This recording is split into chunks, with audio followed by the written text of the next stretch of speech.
ओम शांति। ओम शांति। अभी जो हम सब ने तालियां बजाई, जानते हैं क्यों बजाते हैं तालियां? भक्ति मार्ग वाले जो महात्मा लोग हैं वो ये सिखाते हैं कि ताली आप जितनी बजाओगे ना उतने आपके पाप कर्म विनाश होंगे। ठीक है, पर हम जानते हैं कि तो विनाश होते नहीं। लेकिन ये जो हथेली है हमारी, देखिए इसमें जितने भी ये पॉइंट्स हैं ये हमारे अंदर के ऑर्गन्स के पॉइंट हैं, जो हमारे शरीर में अंग हैं उनके पॉइंट हैं। और जब हम ताली बजाते हैं ऐसे ऐसे करके तो ये पॉइंट दबते हैं, तो ये एक्यूप्रेशर होता है हमारे अंदर के पॉइंट्स का, जिससे हमारे पॉइंट्स हेल्दी रहते हैं, मतलब हमारे अंदर के ऑर्गन्स हेल्दी रहते हैं। इसीलिए ताली बजाना एक अनिवार्य अंग है। जैसे प्राणायाम में हंसाते हैं तो कहते खुल के हंसो। खुल के हंसने का कारण है कि जिस समय हम हंसते हैं तो हमारे लंग, हमारे फेफड़े हैं, उनसे कार्बन डाइऑक्साइड निकलती है और ऑक्सीजन अंदर जाती है। इसीलिए रामदेव जी ने भी एक स्पेशल एक्सरसाइज कर रखी है इस बात की, हंसते हैं। तो ताली हमने इसीलिए बजाई कि जो आपने नाश्ता किया वो आपका जल्दी हजम हो जाए, और उसका आलस्य जो हमें आता है, थोड़ा भी हम खाते हैं तो उसका आलस्य आता है ना, तो वो आलस्य हमारे ऊपर हावी ना हो। इसलिए भी जरूरी है। और हमारा ऑक्यूपेशन हो जाए। ज्ञानी तू आत्मा उसी को बाबा कहते हैं जिसको सब तरह का ज्ञान, सब तरह का ज्ञान इन द सेंस, मतलब किस तरह का? व्यवहार कुशलता तो हो, व्यवहारिक ज्ञान तो हो, लेकिन उसके साथ साथ इस 5 तत्वों के शरीर को चलाने का भी ज्ञान, उसको कहते हैं ज्ञानी तू आत्मा। क्योंकि तमो प्रधान शरीर है और बाबा कहते हैं इस शरीर को चलाना है, तो जरूरी नहीं कि हम दवाइयों से इसको चलाएं। जरूरत के समय दवाई अवश्य लें, लेकिन दवाइयों पे आधारित ना हो। क्योंकि एक्सपर्ट्स का हमने ये सुना और पढ़ा है कि 2024 के बाद जो एंटीबायोटिक्स हैं वो हमारे शरीर पे काम करना बंद कर देंगी। मेडिकल रिसर्च है, ये वैज्ञानिकों की रिसर्च है कि 2024 के बाद एंटीबायोटिक्स हमारे शरीर पे काम करना बंद कर देंगी। तो हम शरीर को चलाएंगे कैसे? दवाइयों पे आधारित होंगे। और अंत के समय तो बाबा कहते हैं दवाइयां मिलेंगी नहीं, ये क्या करें? ज्यादा से ज्यादा आप दवाइयां खरीद के 6 महीने का स्टॉक कर सकते हो, 1 साल 2 साल का कर सकते हो, उससे ज्यादा नहीं कर सकते, एक्सपायर हो जाते हैं। और एक्सपायरी डेट की हर चीज नुकसानकारी है। प्रकृति भी एक्सपायरी डेट हो रही है, ये प्रकृति भी एक्सपायरी डेट हो रही है। तो इस एक्सपायरी डेट प्रकृति को चलाने के लिए बाबा क्या कहता है? सकाश को एक्सपर्ट बनो। सकाश कैसे देना है? इस प्रकृति से हमें अपना नाता जोड़ना है। कैसे जोड़ेंगे?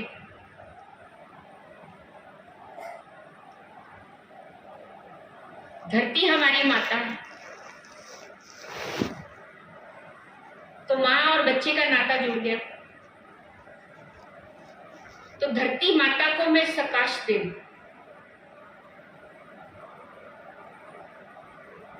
आकाश हमारा पिता है,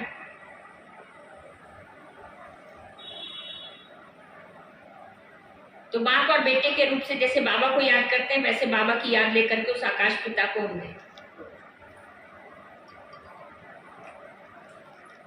जल हमारा भाई है, भ्राता है। जैसे बात कहते हैं ना, पानी को चार्ज करके पीना चाहिए, तो चार्ज कैसे करते हैं आप? कई बार क्या करते हैं भाई बहन, बोतल भर के ले आते हैं, बाबा के कमरे में रख देते हैं चार्जिंग के लिए, रखते हैं। तो बाबा के कमरे में क्या वो पानी चार्ज होता है? सोचना, नहीं होता। क्योंकि बाबा के कमरे में जितने भी बच्चे बाबा के जाके योग लगाते हैं, कोई तो योग लगाता है, कोई बाबा से रूढ़ियान करता है, अपनी नेगेटिविटी सुनाता है, कोई अपनी समस्या सुनाता है, तो वो क्या हो गया? तो पानी चार्ज कैसे होगा? नहीं होगा। तो पानी को चार्ज करते समय सदा ये ध्यान रखें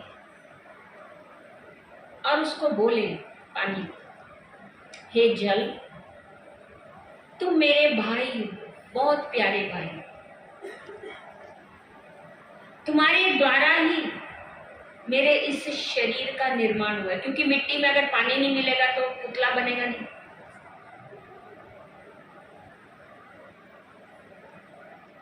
तो तुम मेरे शरीर में 75% विराजमान, ये कह के उसको योग का सकाश प्यार से, अगर सकाश देंगे पानी को तो वो सकाश को ग्रहण करेगा और उसको हीलिंग का सकाश देंगे आप उसको, मतलब मेरे शरीर को तंदुरुस्त करो, ये कहते, तो वो शरीर को तंदुरुस्त करेगा।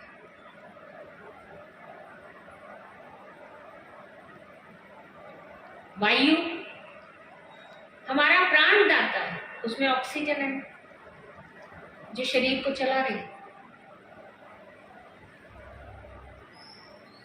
तो पवन को प्राणदाता के रूप से हम याद करें और सकाश शिव बाबा से मैं शक्ति लेकर के अपने प्राणदाता वायु को सकाश दे रहा हूं।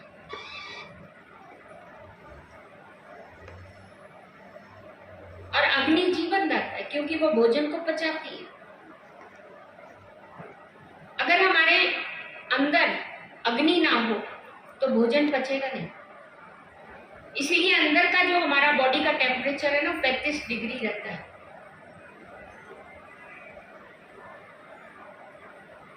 तो अग्नि को भी हम सकाश दें जीवन दाता के रूप से।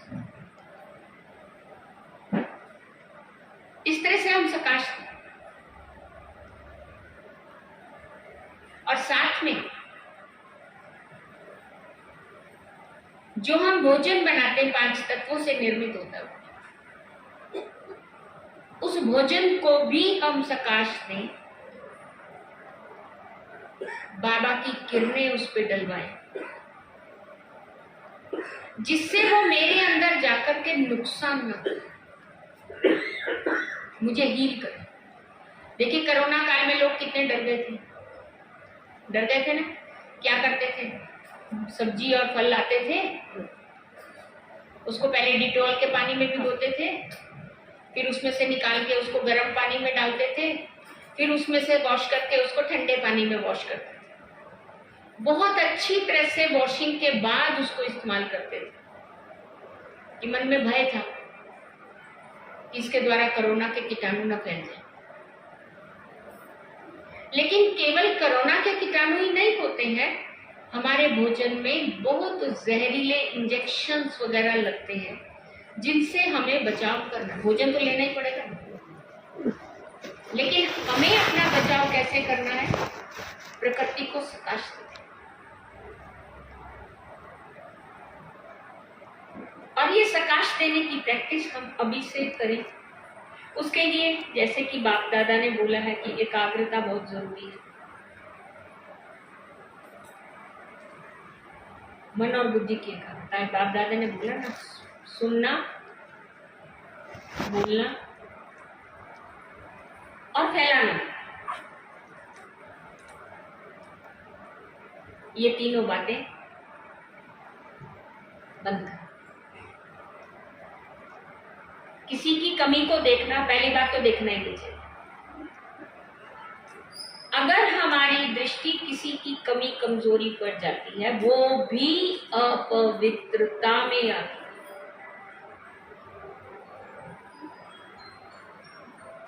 देखे ही ना, आपने कहा ना, देखते हुए भी नहीं देखते। फिर मुख से बोलो, अंदर में समाओ सागर की। सागर में अथाह जल होते हुए भी नदियों का पानी जब सागर में जाके मिलता है तो सागर विचलित नहीं होता, उसको समा लेता है, अपने अंदर समा लेता है।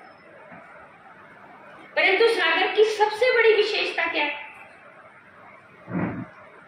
नदियों के साथ जो कूड़ा बहकर आता है उसको किनारे पे छोड़ देता है,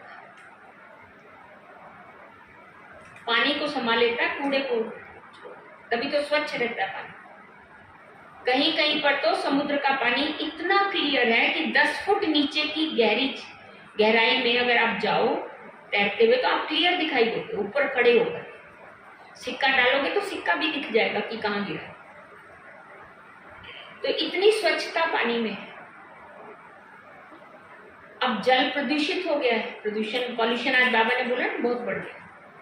उस पॉल्यूशन को हटाने के लिए हम अपने मन के पॉल्यूशन को पहले खत्म करें। मन का पॉल्यूशन होता है देखने, सुनने और बोलने से। ना हम देखें, ना हम किसी का सुने, कभी भी नहीं सुने। कई कहते हैं एक कान, 2 कान है ना, एक कान से सुन के हमने तो दूसरे कान से निकाल दिया। ये हो ही नहीं सकता। इस कान में जो चीज जाएगी वो चक्कर काट के दूसरे कान से निकलेगी। चक्कर काटना मतलब अंदर आएगी।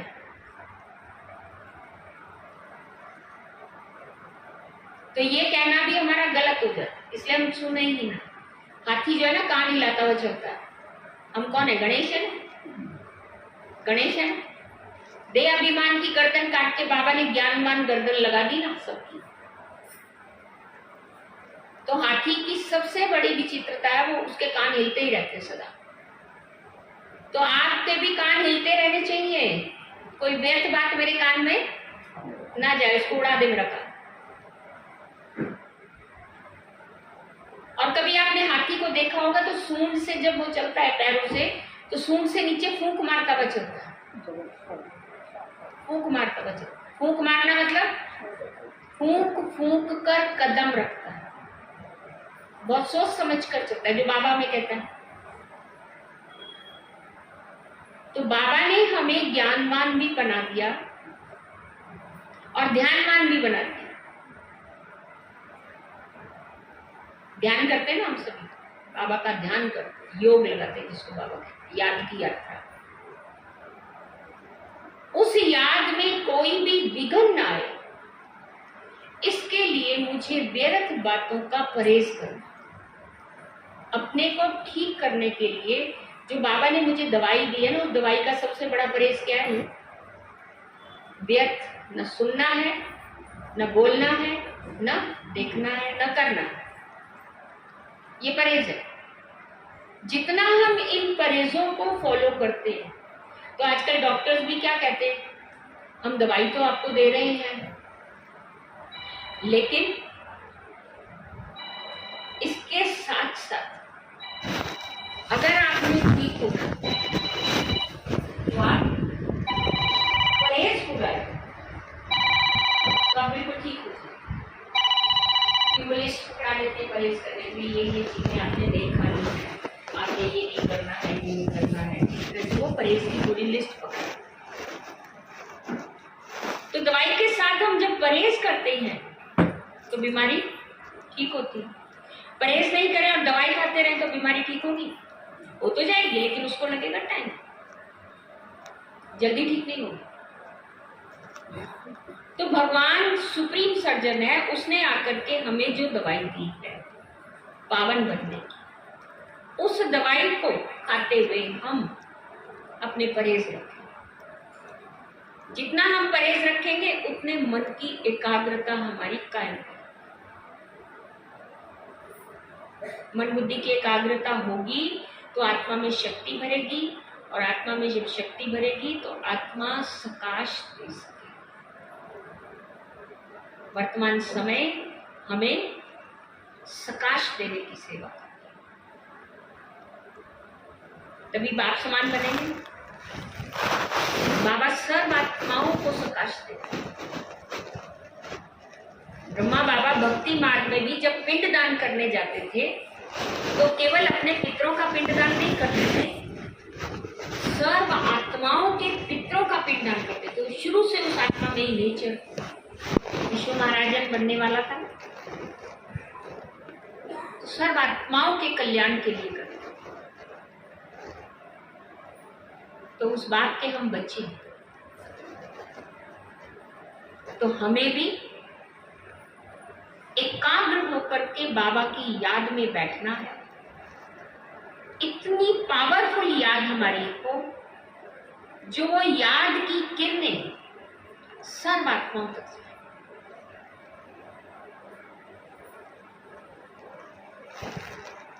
इतनी स्थिति मेरी ऊंची बन जाए जो चलते फिरते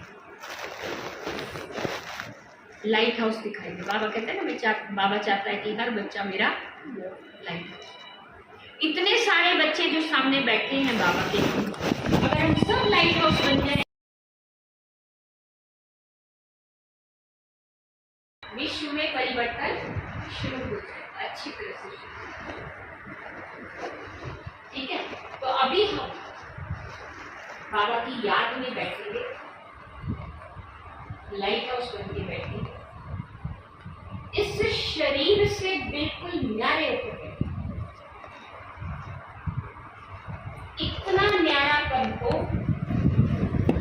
जो मुझे ये भान न रहे कि मैं कहाँ गया,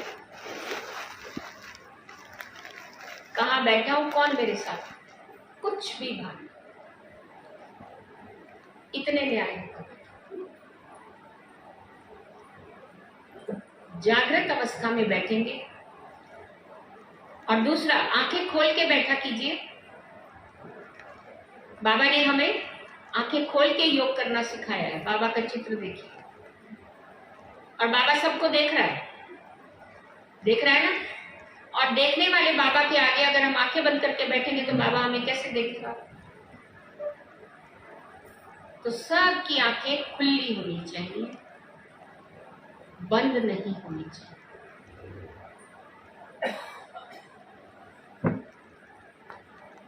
हम बाबा की याद से अब इस विश्व में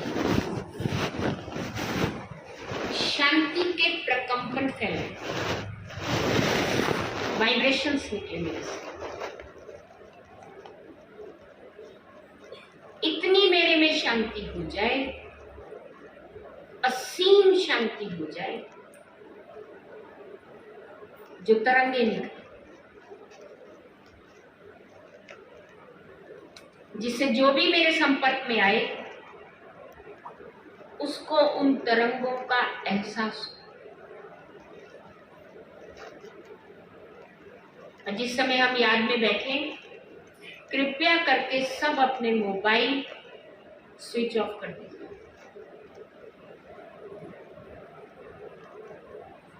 किसी की भी घंटी ना बजे।